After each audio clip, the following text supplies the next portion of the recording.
Oh yeah, I see it very good on the left side. Yeah. Lower left. Yeah. Lower left? Where? Where are we going? Take a look. Lower left. No mezuzah here.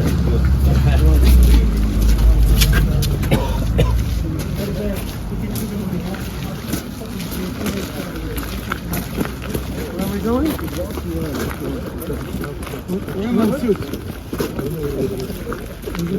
Rabbi Bleiweiss, what am I looking at? It's a secret. It's a surprise. Yeah. I had a very good deal. Guys, this is where we're staying tonight. Yay! Yo, Elba, you want to move this way till you taste the dinner they've made for us, right? Looks like my good too. Great and mediocre minds think alike. That's it. I don't think that's how the phrase goes. Exactly.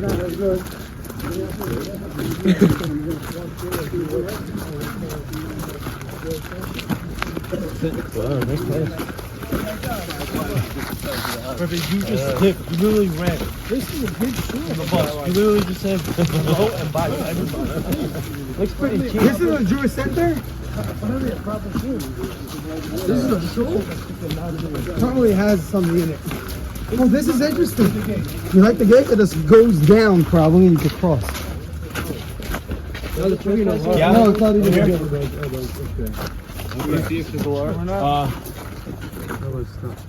Wait, don't go in if he's not going in. Come, schleppers, come.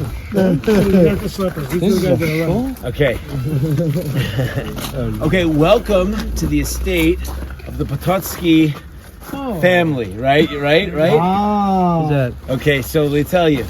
So this is for centuries a dominant, aristocratic, noble family of Poland, very dominant. But the reason why it's a big deal to you and me is they had in the 1700s a special son who went off, Count Potocki.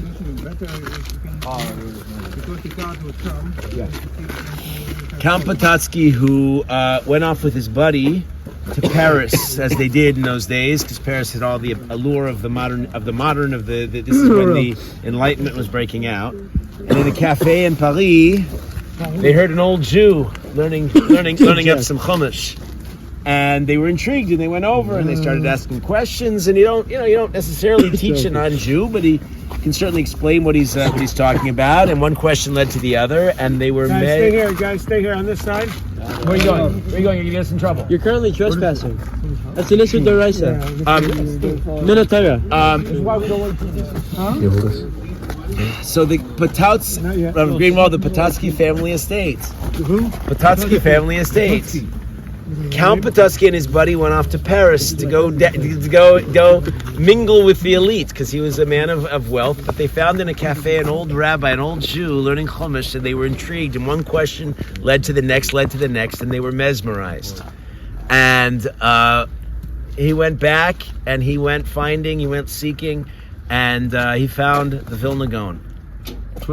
And slowly, I'm summarizing a much longer tale that you really must learn in depth. But they both converted, and the conversion because he was such a prominent figure. Look at this castle behind us, folks. Right, this is not where you grew up, and right, this created a quite literally royal stink. And the pressure was put on him. He was a child of this landed aristocracy, fine Catholic. The Poles are Catholic, not Protestant, and very connected.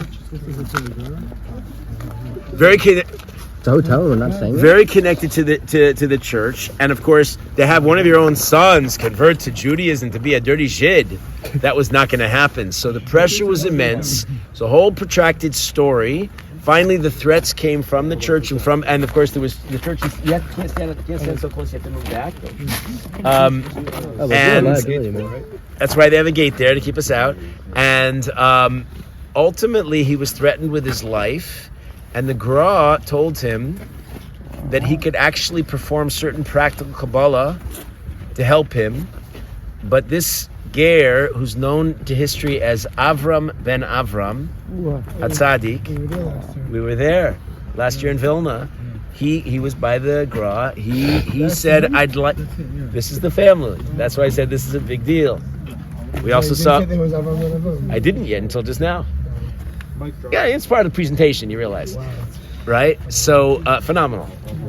Avram ben Avram, he said to the Gra, he preferred to have the opportunity, as we just discussed, if he had to die al Kiddush Hashem. And we went to the square last year in the center of Vilna, precisely where they did it in public. And that's, of course, that is the ideal way to die al Kiddush Hashem. And the Gra made sure in the audience was at least one Jew who could answer Amen to his bracha, Baruch Atah Hashem Elokeinu Melech Ha'olam Asher Kidshanu B'mitzvosav. As the Shla Kadosh points out, this bracha is the epitome of all brachas. Who sanctified us? Asher Kiddishanu for Kiddush Hashem b'mitzvosav, v'tzivanu lahakdish eshimcha barabim. And the Jew answered Amen, making it a full Kiddush Hashem. And he gave his life. And he was in those days. That was the way the church did it, with utter cruelty. What's called the auto de fe, burnt at the stake, slowly. And it was in 17. Do you have this 1760? Something like that. Right. Something around there. You can fact check me. And his ashes were collected and lovingly placed by the kever of the Gra, which is another whole story. They made that cemetery into a football stadium, but not without great protest. The Gra and several other graves were moved to another, more contemporary cemetery. We visited there, the Vilna Gaon, and the flask of the jar that contained the ashes of Avram ben Avram Ger Tzedek. The Gra held that since his Kiddush Hashem, the world changed. This is the impact you could make. Ben Bandiansi's here. No, we were too fast. Okay. We were talking about how you do Kiddush Hashem in the world. So you can all do Kiddush Hashem in an instant. Yesh konas olamu b'sha'achas, as the Gemara says in Avodah Zarah. A person can acquire his destiny in one instant. And he said the world changed. It was then the Gra Paskin that a person could be lenient in the morning by Negel Wasser and walk indoors. That's how we go to the bathroom, walking indoors without having to wash Negel Wasser. You can walk Dalet Amos as long as there's a ceiling over your head, and thereby be lenient, because the Koach HaTuma had decreased because of his Kedusha. So this is the family estate of the Potocki family, and it endures till today. And you realize what a person came from, walked away from, to get close to the Ribono Shalom. As we exit, you'll see there's a coat of arms above the gate in the entrance, and you'll note on the coat of arms, on the lower left side, there's a missing branch. That's because he left the fold. So as you'll see that. Sure. Maybe I'll tell everybody who just got here. I'll tell the story briefly again, and maybe you'll walk out. We'll follow you, and Tomasz, you'll point out the coat of arms. Okay. Everybody who just came. Let me tell the story again. Ben, I just made a reference to you. Something we just talked about. Better. I feel bad these guys didn't miss the whole story. Okay. So all right. The story is like this.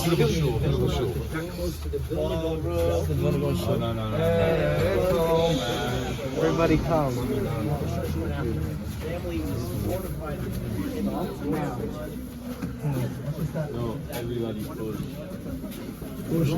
Welcome to my show.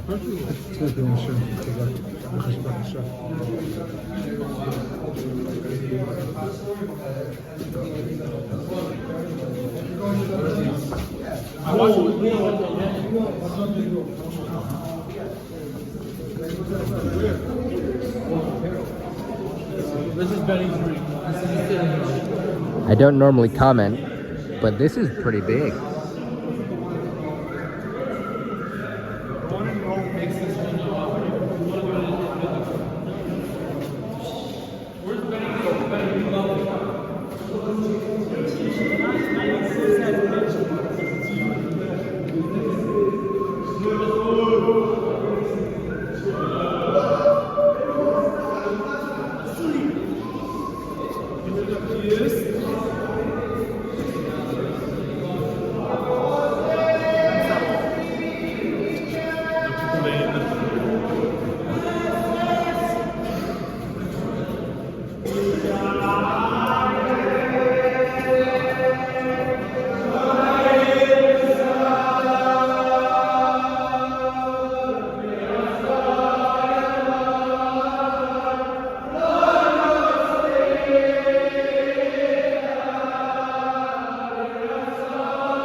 There's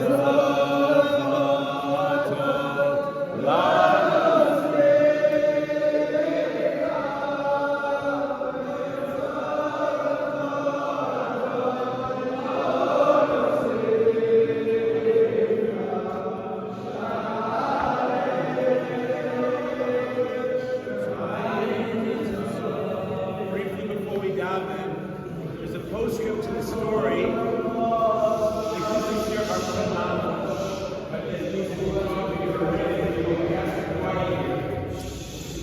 One postscript to the story of Avram ben Avram. Remember the old buddy who went off with him to Paris?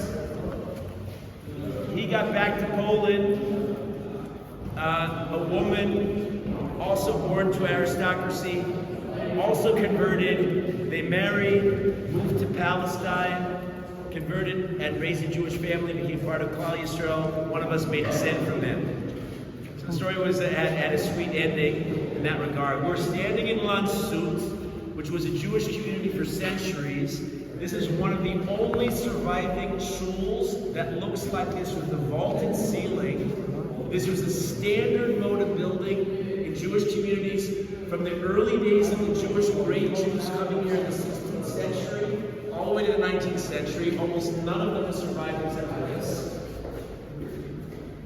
Gorgeous, and I'll tell you what this signifies. The Mechaber teaches in the Shulchan Aruch that the tallest shul, the tallest building in town must be the shul. That is our statement that HaKadosh Baruch Hu rules the universe. And in our days of Galus, usually we were not privy to build such a commanding shul. Remember the story in the old city with what's called the Horva, the rebuilt shul. The local Arabs despised it, and it was their first target of the War of Independence because the Jews should have such a gorgeous, high, commanding synagogue was blasphemous to Muslims. The Sephardim were much smarter. They built much more modestly and deep down. That's why therefore synagogues survived. What this says about the nature of Polish life, the heyday of Poland, is that the Yidden, for a period there, had the ability, the stature, the independence. The Poles, to some degree, I don't want to exaggerate, but they held by the Jews. They gave them semi-autonomy, which means that they were independent. They collected their own taxes. They had their own punishment and reward system. If you were a Yid, you subscribed to it. If you didn't, they could put you in cherem. They could excommunicate you. They could punish you, and you listen. It's what all Jews really want and need, because all of us really, we all really want to serve the Ribono Shel Olam. It's helpful sometimes with an external mechanism to keep you in shape. What we lack in Derech, the ability to discipline our guys, we can use. It would be good for our guys. We can somehow follow through on the punishments. But we're limited. It's the way of the world today. Once upon a time in shul, you remember the Kanea collar? If you ran afoul of the base team, they'd put you in a collar outside the shul, and everybody coming in and everybody exiting would spit on you. The Jews had this kind of autonomy, and they weren't wealthy. The money went to the shul. They made a living, for example, selling alcohol. They didn't drink it themselves. That's us today. We're all like the non-Jews, right? Jews were the Yiddish expression "shikr was a goy." The goy was the one who drank. He drowned his sorrows and escaped from the world. Jews love those. They love their life, and look at what demonstrates that. The great shul of Lańcut. We have a Mount Tefillah.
just as incredible is that the thought of having Kabbalah Shabbos right here. And all of a sudden my eyes went up, and if everyone looks up, Moshe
function this morning. And we just risen. I feel like we've all just now come together. Realize you saw the crematoriums, you saw ultimate destruction. We started by singing Geschmack to be a Yid. And I'm speaking about myself, but I think I felt, we didn't feel it yet. All of a sudden you entered in here, and we all joined together, and you just felt it. Everyone grabbing arms and just singing away. Just the feeling, there's nothing like being a Yid.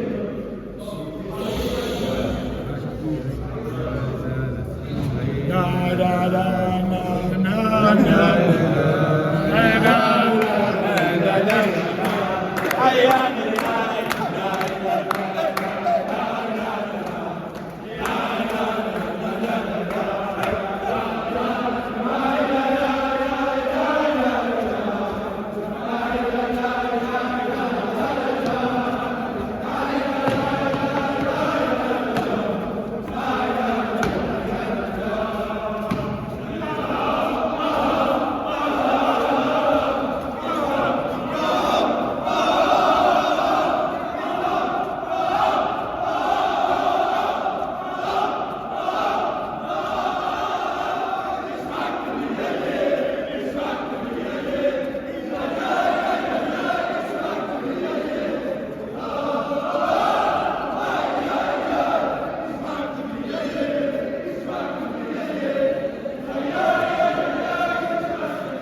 So we stood in Lańcut, and I was a little unprepared, and I did some fact checking, and I want to correct some of my presentation.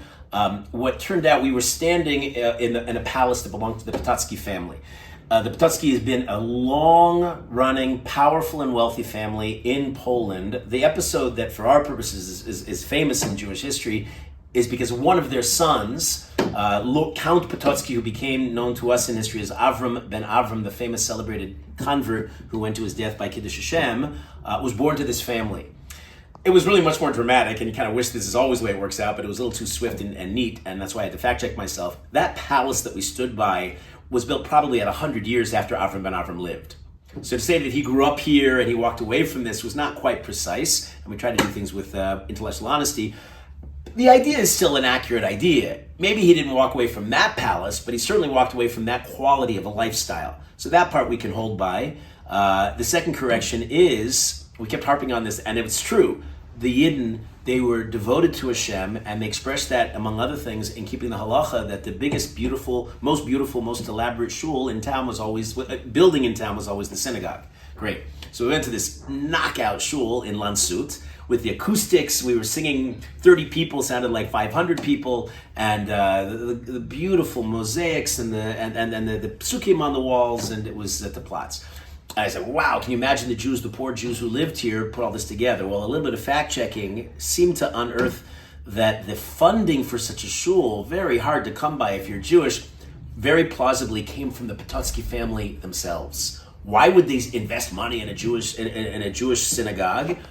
Great for business. When Jews come to town, it bolsters the economy. So very reasonably, wasn't just here, in other instances too, we see that the non-Jews were willing to invest in Jewish infrastructure like synagogues as a way of drawing the shul. And then, to connect the dots, one question that we didn't really explore, but then it's a logical one, is what is this shul still doing around?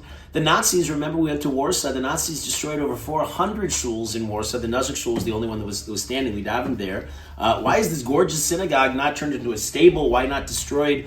So the likelihood there too, since the Potocki family, all powerful as they were, or not all powerful, but extremely powerful, so they were invested in the shul. They paid for it. They're not going to let some Nazi organization come and walk over it and destroy it, and they probably were responsible for its preservation so that we can enjoy it today. That's how they knew how to prioritize. We are on our way to Lizhensk, about a 25-minute ride. The dinner should be waiting for us. Lizhensk is quite a center. It's a unique story in itself.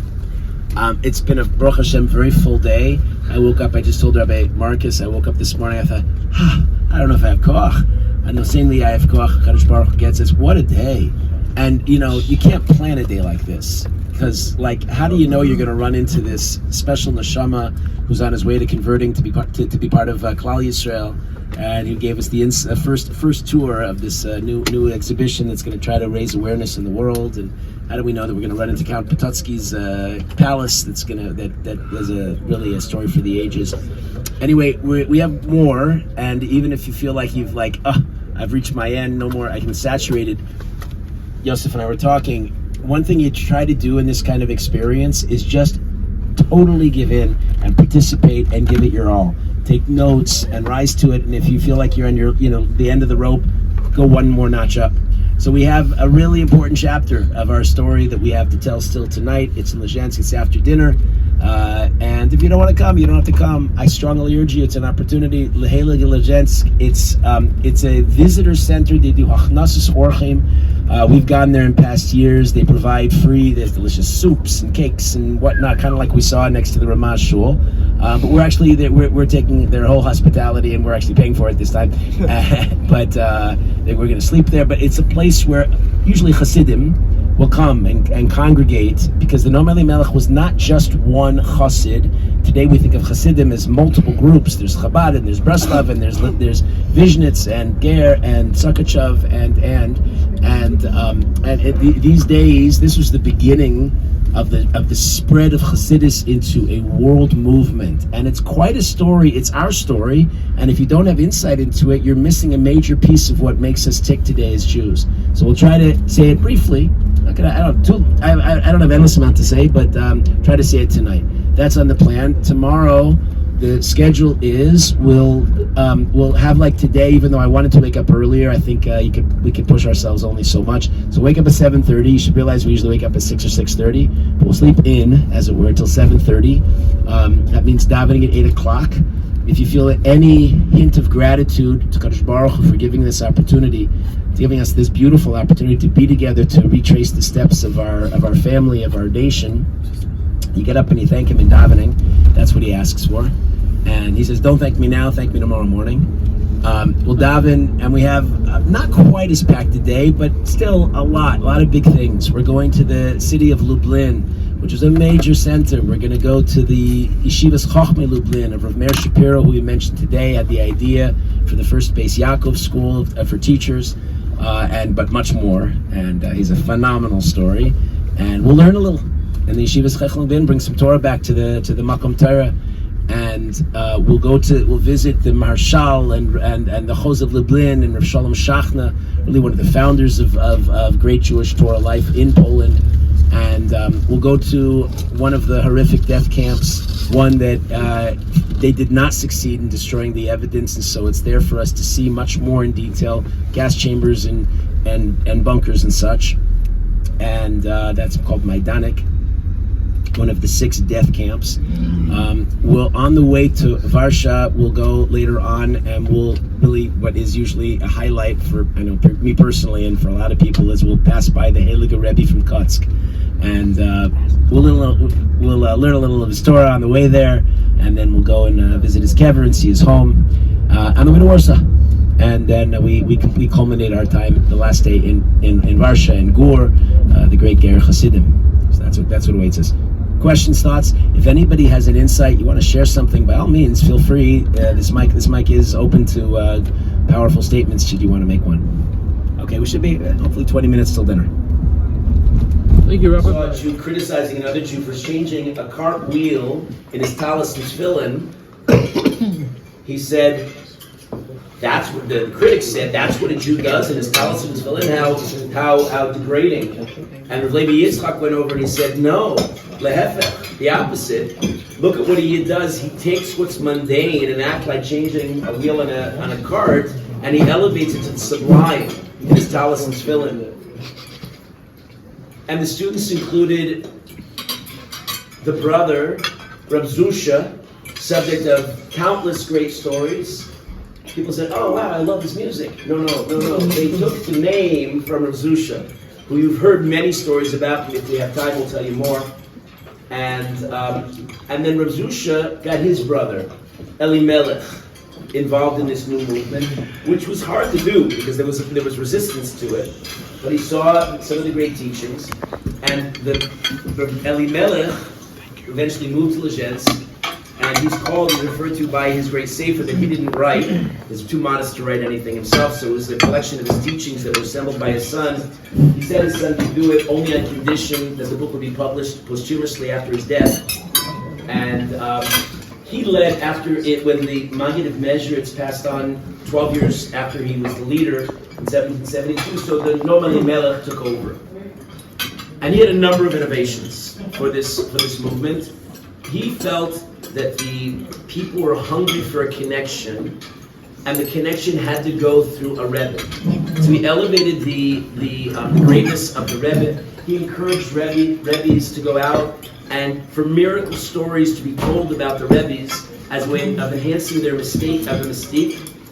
In many ways, here's and I don't know if you're hearing this critically at all, and you're meant to. You might be thinking about these ideas. They're deep and sometimes difficult, and they were subject to great criticism and resistance. In the critics' minds, sometimes the elevation of the Rebbe was likened to, if not outright idolatry, at least of the secondary nature of idolatry. Because it's just a person. On the other hand, the idea that you'd have a Rebbe, in the past, a rabbi was somebody, a Rav was somebody you asked a Shaila to, very hard to access sometimes. A Hasidic Rebbe was a friend, was somebody who was in your community, who took a personal interest in you, who knew your life story, who cared about you, sort of a pre-model of Derech. You know what I'm talking about a little bit, right? Absolutely. Chassidus had this influence on the world, right? And okay, that's a new model. He said the Rebbe could sometimes sin because he's human, but he would sin and he would elevate the sin and come back to Kadosh Baruch Hu. He himself had very high standards. They said about him that he never accepted money. He gave everything that anybody ever gave him. No coin stayed in his house overnight. It was given immediately to tzedakah. He wrote what was called the Tzekel Katan, which is a very intense 17-point program on leading a good life. And he set the bar very high. He said, imagine for a second as you're enjoying your Fleischik meal or Asudas Mitzvah, stop for a second. Stop for just a moment. You can't do this idea and be chowing down at the same time. So hold out for just a moment. He said, among his 17 points, he said, to lead a good life, imagine right now, close your eyes, being burned alive like Avram ben Avram. In that exact same time, in that same generation. L'shem Shemayim, imagine it as a ultimate, sublime delight to attach yourself purely and entirely and devotedly to Hashem. He said, you can open your eyes. He said, a person should be willing to forego everything, all your possessions, your phone, all your relationships, your close relationships, all for the sake of the Kadosh Baruch Hu. That's the way of the Yid. The Pasuk says that. No question. We needed him to say this Chiddush, to say a Chiddush. You find that in a lot of the teaching. Rabbi Nachman of Breslov, who's the great grandson of the Baal Shem Tov, said many things. What he invented the idea of evil was Hashem. Not being critical. No. A lot of these ideas were not new. They were newly focused on and elevated to a new degree. The Baal Shem Tov didn't invent the concept, it's the same kasha, the Baal Shem Tov didn't invent the concept of dveikus, which is a mitzvah d'oraisa at the end of Parshas Eikev, to cling to Hashem, to marry your daughter to a Talmid Chacham, to do business with a Talmid Chacham, right? To give tzedakah to a Talmid Chacham, to be a Talmid Chacham, to connect with the Kadosh Baruch Hu, like Siyumim. Right? Chassidus took it to a new level and somewhat of a different level. So that dveikus now was a whole new way of life in a way that had never been previously. It was emphasized. quite so, and sometimes to the critics' minds, distorted, not quite what it should be. But it was, nobody questioned that he was L'Shem Shamayim. His Abbas Yisrael was quite sincere. He said that Tzaddik has great abilities. He can travel freely between the upper worlds and the lower worlds, so he's close to Hashem. So you felt as a chassid, when you looked in the eyes of your Rebbe, that you saw somebody who knew Hashem personally, and thereby you yourself felt connected to Hashem personally. Now you can see in the danger in this that the Rebbe could be elevated, chas v'sholom, to the level of Hashem. And we mentioned, for example, there's a fringe group in Chabad that does just that. They call the Lubavitcher Rebbe Morenu Borenu, our Rabbi, our Creator. And one sees that sometimes in different minhagim, they're taking the dirt from the Rebbe's kever and using it as a skula for people who are sick, making pilgrimage to a Rebbe's kever, even leaving Rosh Hashanah is criticized widely in the poskim to come to Uman. Like we're in Eretz Yisrael, why would we leave the holiness of Eretz Yisrael, right? As we saw the Chassam Sofer last night, when you got everything in Eretz HaKodesh, to go to Uman. So here are these ideas, tumult, a whole brewing fight, and the fight was bitter, let's make no mistake about it. In the heyday, there was a cherem signed by the Gaon. In this period, it said you can't trust the shechita. Keep eating. Can't trust the shechita of the Chassidim. They put them in cherem. They outlawed people who davened in a Chassidish shul. People were Moser. People got Rebbe's arrested. It's okay. The Chassidim retaliated, and many of the Litvish Rebbe's were thrown into prison as well. The war hit the streets. The common people had fist fights and more. Arguably, probably, murders were committed from one faction against the other. We'll talk tomorrow because Rosh Hashanah will be visiting the Heilige grave of the Chos of Lublin, who was himself a Talmid of the Noam Elimelech. And he, in a sense, it was seen as a betrayal that he moved away and started his own Chassidus that almost overshadowed his own Rebbe's Chassidus. But then wasn't that what the Rebbe was teaching, to go abroad and raise more Chassidim? And by his generation already, everything took a whole new turn. You have to realize, within about a generation, 90% of Polish Jews became Chassidim, whereas any family that lived in Poland.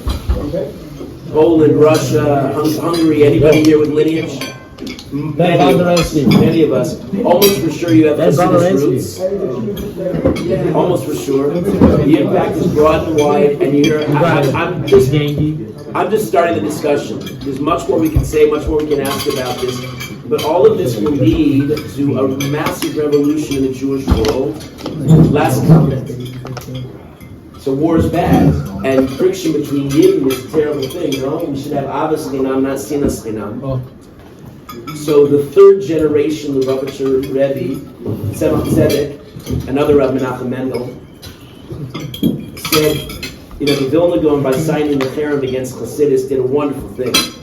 Because the new movement, as many new movements, as many new revolutions will do, was starting to take a pretty radical turn.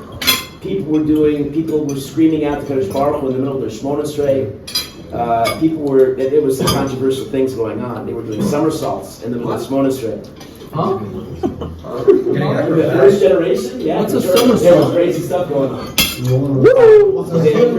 People condemned the Baal Shem Tov. The note of Yehuda, he said the Baal Shem Tov was an ignoramus and Amaharitz who had lucky cures. He had no fond thoughts for the group. Rav Yaakov Emden also, he put them in cherem as well. A very big controversy brewing that comes the Tzemach Tzedek, Menachem Mendel, he said they all did us a great service in their criticism because they reined in, they brought in this movement that had the potential to go absolutely crazy and break the boundaries of Torah for the sake of keeping the Torah. And he refined the movement. And we'll hear tomorrow also about the revolution within the revolution.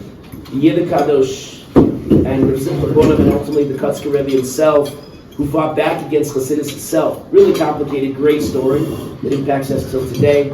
And how both sides enriched one another The Litvaks, for example, criticized the Hasidim for not learning Torah enough. Well, they came back with a vengeance and became some great Talmidei Chachamim. And if the establishment, the Litvish world, was not focused enough on Midos, well, guess who came along in the next generation and founded something called the Musar movement, Rabbi Yisrael Salanter, and said, Taka, they got to point those Hasidim, let's fix ourselves. So even though there was a bitter conflict, there was also an enriching aspect of it that has made us all great Jews till today. Have a great meal. Yishomeh Yisrael